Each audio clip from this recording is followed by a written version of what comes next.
એકતાનગર ખાતે ઉજવાયો આદિવાસી સાંસ્કૃતિક મહોત્સવ રંગોત્સવ ઉત્સવમાં લોકપ્રિય ગાયક અને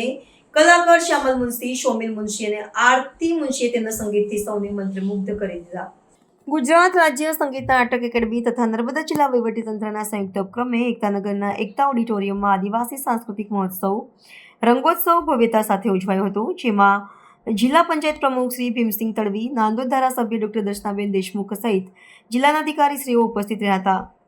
આ ઉત્સવમાં લોકપ્રિય ગાયક અને કલાકાર શ્રી શ્યામલ મુનશી, શોમિલ મુનશી અને આરતી મુનશીએ તેમના સંગીતથી સૌને મંત્રમુગ્ધ કરી દીધા હતા. તેમણે લોકગીત, ગુજરાતી ગીતો, દોહા, છંદ અને ભજનો જેવા વિવિધ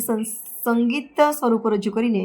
ગુજરાતના સાંસ્કૃતિક વારસાની અનોખી પ્રસ્તુતિ કરી હતી અને આદિવાસી સમાજની સમૃદ્ધ સાંસ્કૃતિક પરંપરાઓને ઉજાગર કરતું ગીત પણ રજૂ કરવામાં આવ્યું હતું. નર્મદા જિલ્લાના વહીવટીતંત્રના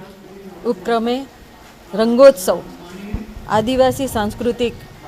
મહોત્સવનું આ એક આયોજન થયું છે કે જેમાં એકતાનગર ખાતે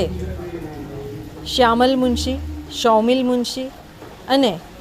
આરતી મુનશીની ત્રિપુટી આજે આ ગુજરાતની સંસ્કૃતિ એમના ગીતો દ્વારા, એમના અવાજમાં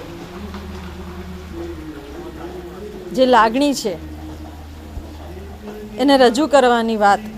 અને ગુજરાતની સંસ્કૃતિને સાચવવાની વાત, ગરબાથી લઈને